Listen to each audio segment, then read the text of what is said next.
Hello, everyone. Thank you for joining us today. I know it's finals for people in college. It's wrapping up towards the end of the year in K-12. It's a busy season for everybody. So we appreciate y'all taking 30 minutes out of your night to join us today. As usual, it is chaos, absolute chaos in the session right now. Don't ask us how much sleep we've gotten. Don't ask us what our workdays look like because it's nonstop. So any long nights so far, Patty? Oh yeah. Several long nights this week, and the reason why we've got long nights is because there's so many bills to get passed on the floor, and then of course there's still hearings to be had after they're done on the floor. So, for instance, a couple nights ago, I think they were done on the House floor around 9 or something, and then the hearings started after that. So we weren't done until actually this that education hearing went till 7 in the morning. So we're not doing much sleep, but the enemy is not sleeping either. So we got to stay on watch. No rest for the wicked, and no rest for us either. Then That's right. But there's still a lot that needs to be done.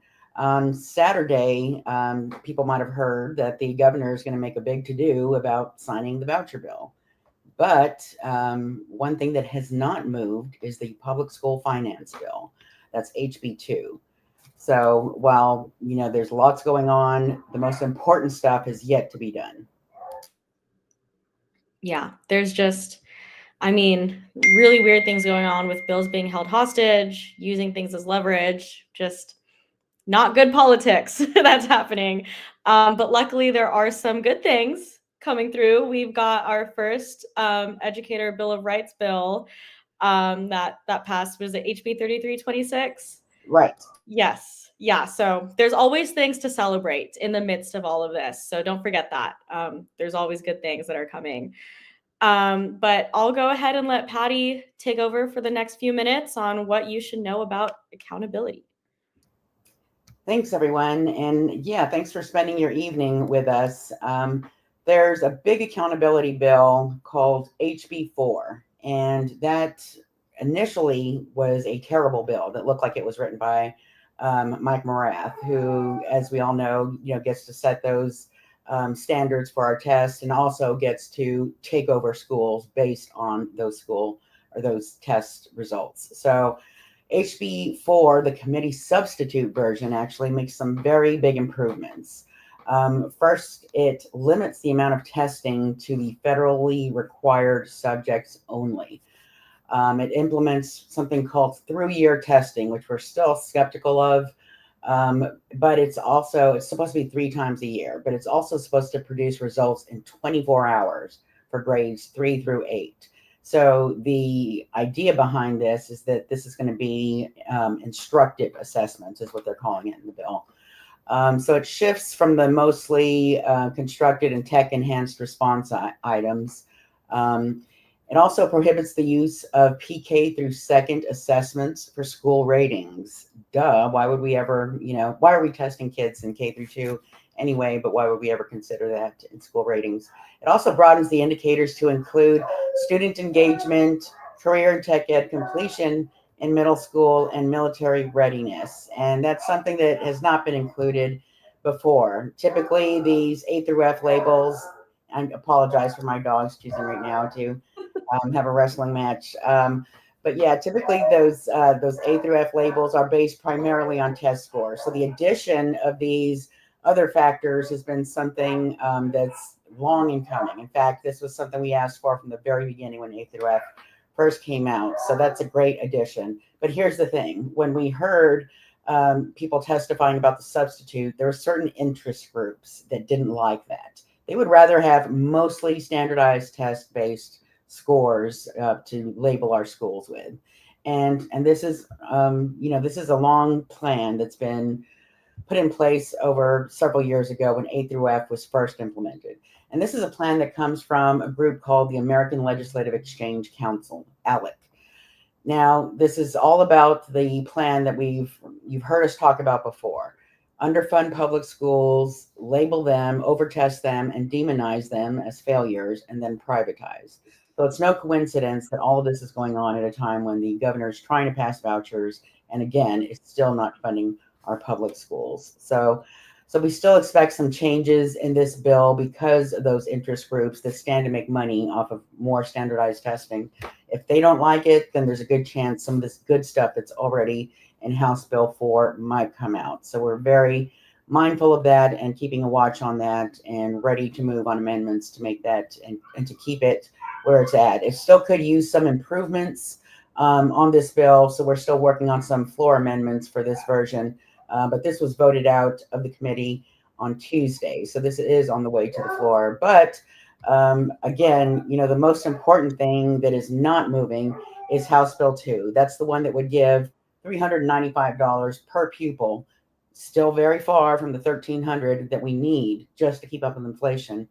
But that is still missing from the bills that are moving. And it's just, what we've heard anecdotally is that Dan Patrick might be holding this kind of hostage and waiting for the House to pass some of his priorities before the House actually, or before the Senate moves on school finance. So that's just how nasty a system this is, that even the most important thing, which is our schools, gets placed kind of, behind the list of other things that the leadership wants. But we have a say in this, and there's some actions that we have that we're going to be dropping on our chat to encourage not just the committee members, but also the chairs of the committee to hear some of the bills remaining. And some of the bills, of course, that are wonderful that we very much support are, for instance, the working conditions bill by Drew Darby. This is a Republican who filed a bill that would improve working conditions, doing several different things that are no cost. For instance, a defined workday for teachers, no cost to that. Just letting teachers know what their workday is so that they can plan for childcare or other family needs. Closing the District of Innovation class size loophole. You heard about, just ballooning class sizes. This is why. The District of Innovation plan is not at all innovative. It just lets school districts deregulate from really good safeguards that are in law right now. So another thing I would add, this working conditions bill, is a custodian workload limit. This is a really important bill for overworked custodians who need to keep our schools safe and clean. Also, unemployment insurance for bus drivers. If y'all realize bus drivers don't get unemployment insurance, so just common sense measures that don't cost a thing that teachers deserve and are long overdue. That's why we call it just a simple Bill of Rights. So we're really hopeful that that bill is going to be heard. But like Amanda said in the intro, we've already seen some good things happen. We saw a great bill, 1368 by Benton Jones, that was the custodian workload limitation. That made it out of public ed. We've also just today passed House Bill 3326, I believe it was. The numbers get mixed up when I have a little sleep. But that is the one surrounding public school loan forgiveness. That helps our adjunct professors qualify easier to get that public student loan forgiveness because they don't get the same number of hours as people who work full-time but don't get credit for the preparation they do for their courses. So that's a really exciting development. But like I said, there's still a lot more to go, and including some big, important higher education bills. That's been a big thing that's been under attack this session, just several different attacks. So Amanda, can you tell us a little bit about Senate Bill 37 and as well as the anti-accreditation bills and the anti-dream bill? Yeah, I mean, so I've had also very long nights. This past Tuesday, actually, in the House, they heard HB 232, which would essentially repeal the Texas Dream Act. And the week before that, in the Senate, they heard an equivalent bill, SB 1798, which again would repeal the Texas Dream Act. There were some differences in them. The Senate version would completely strip any pathways for DACA students to be eligible for in-state tuition, but the House version, they worked on it a little bit. There are still some existing pathways, but it just does not account for the nuances that exist in our immigration system, and the fact that students, when they apply, may not be eligible to be a permanent resident. And there's a lot of legal consequences to that, because a student can be lawfully present in the United States, but not necessarily be eligible to be a permanent or to apply for a green card. So there's that gray area. And the current system for the DREAM Act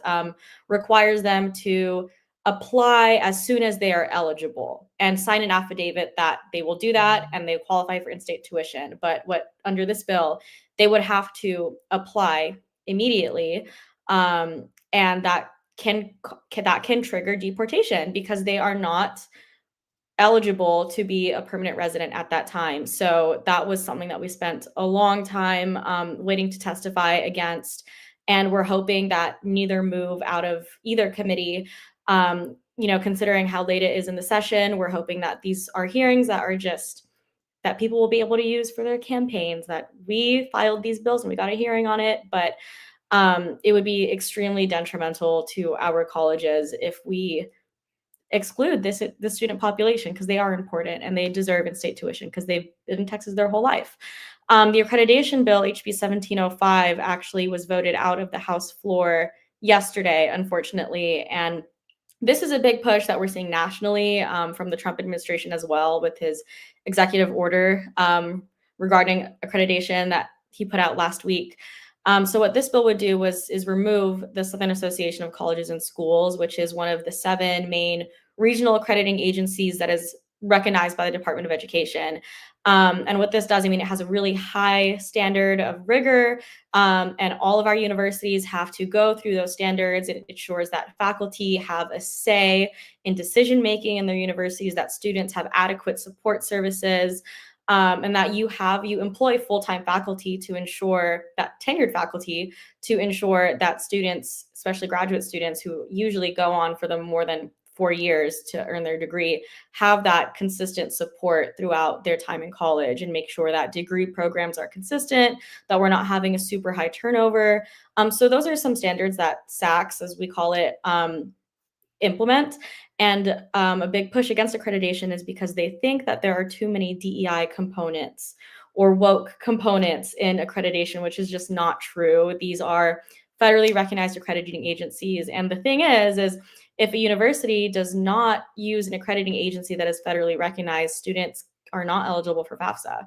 So if UT Austin decides to go off the rails and go through another accrediting agency, the students are not eligible for FAFSA, and also their degrees will not be universally recognized as they are now. So my degree would not be valid if I wanted to go pursue grad school at Harvard, for example, because that degree is not legally recognized. You can't even work a job in the federal government right now if you have a degree from, they call them diploma mills, who are colleges and universities that are accredited by non-federally recognized accrediting agencies.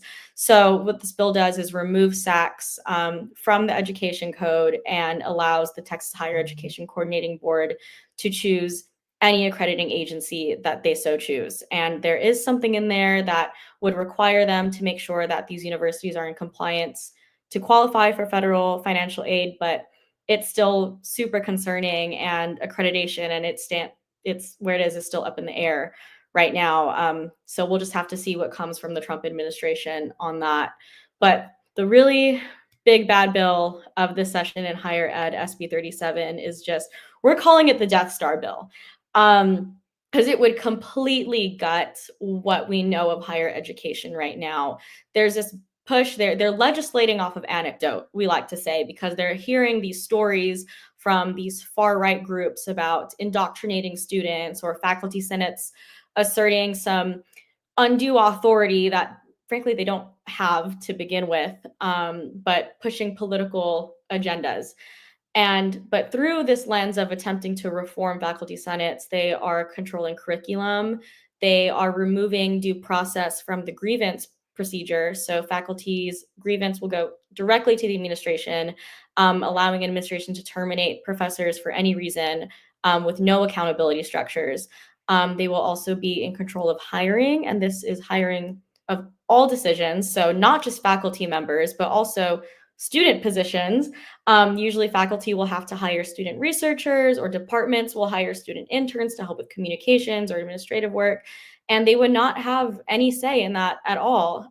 It would also establish multiple curriculum review committees, all appointed by the governor. So we'd have governor, lieutenant governor, and speaker of the House appointed bureaucrats reviewing our curriculum, all the way from community colleges to our medical schools, dental schools, and law schools.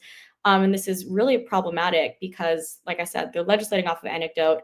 They don't have the time or capacity to delve into the nuances of these college courses that can often get really niche and detailed. And the only people that would know that are faculty members, because they are the experts in their field. But this would completely strip them of any authority or say in curriculum. So this is something that we're really concerned about. And it would also establish the Office of the Ombudsman, which is a statewide office that would investigate complaints of noncompliance.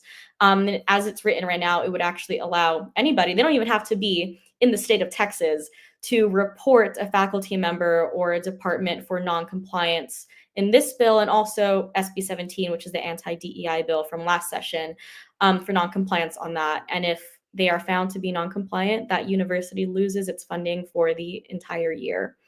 So the consequences are really harsh. It's a 27-page bill, and they have just stuffed everything they can into it to see what sticks. It's a lieutenant governor priority, and we're working really, really hard to make sure that we stop it in its tracks, because it is being heard in committee this Tuesday. And it's grind time. We're counting down the days until the hearing.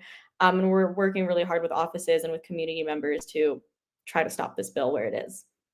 Yeah, it's a lot. There's no succinct way of describing SB 37, unfortunately. Yeah, Death Star is a great description, and we actually have an email campaign, don't we? Yes, we do have an e-action, a click to call and click to email, that I think they will link in the chat and on here.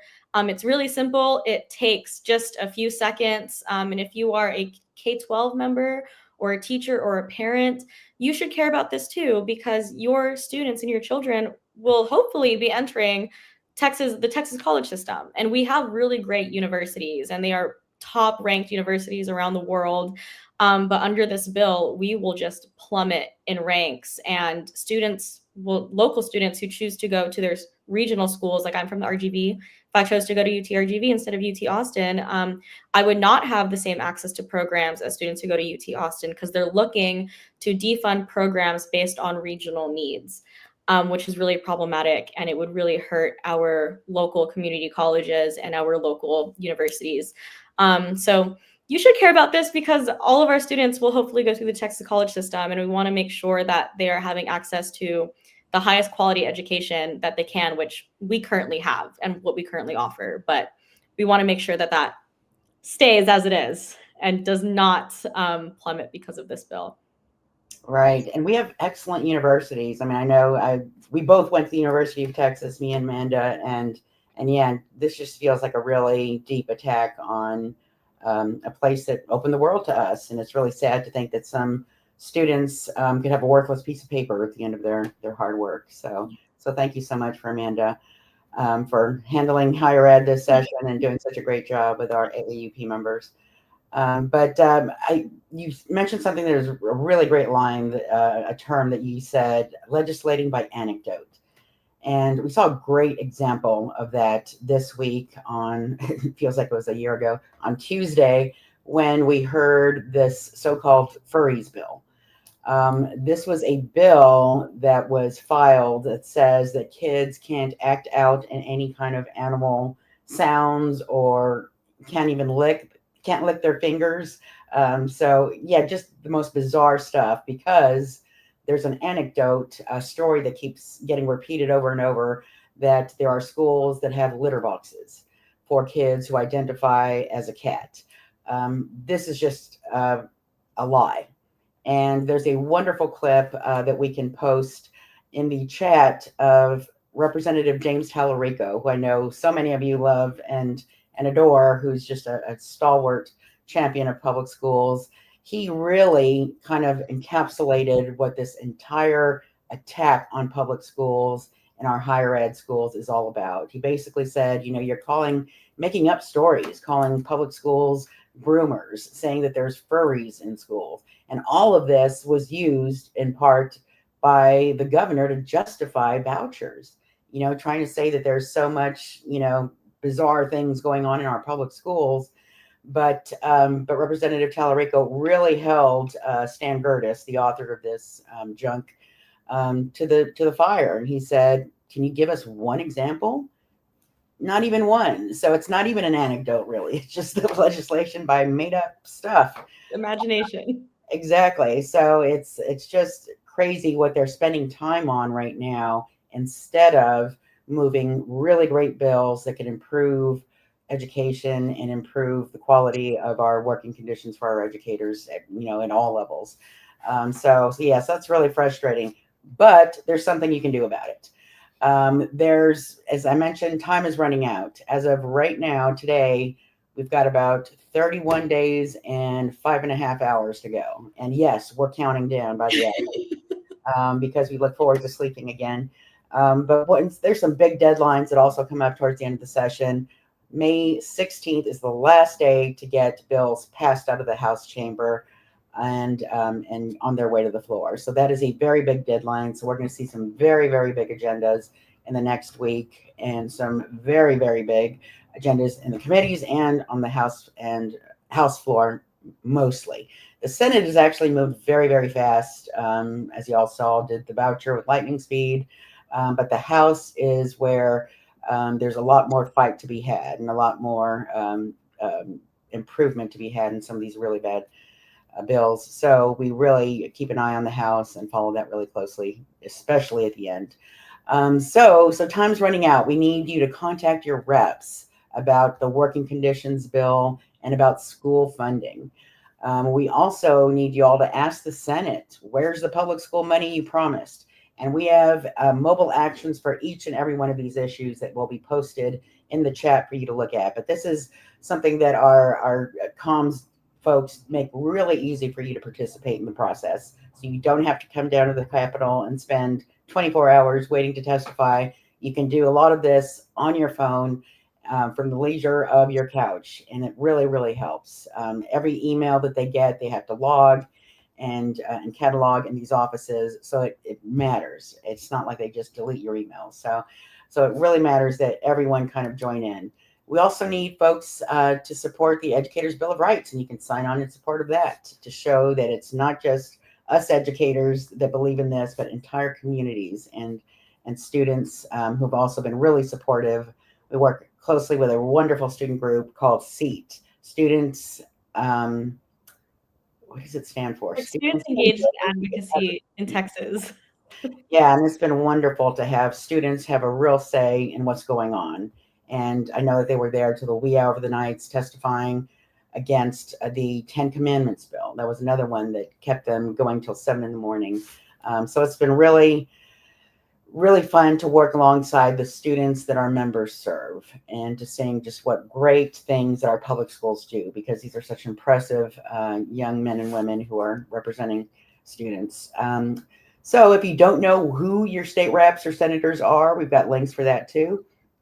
But just wanted to remind you, this is a monthly organizing call where we talk about the challenges we face and try to choose strategies that we can help to overcome them. So the next one is on May 15th, and it'll be a good one because there's going to be a lot of things that happen between now and then. So we really encourage everyone to join us again and help us get through this together because it's going to be over soon. And we're really hopeful that we can get some good Bill of Rights bills passed that, again, don't even cost a thing, but could really improve working conditions for our members and learning conditions for kids. And with that, Amanda, thanks so much for co-hosting, and we've got an outro to play. So thank you everyone so much for joining us and for being a part of the fight. Thanks everyone for tuning in. Take care. Who's the union? Our union! Who's the union? Our union! Whose union?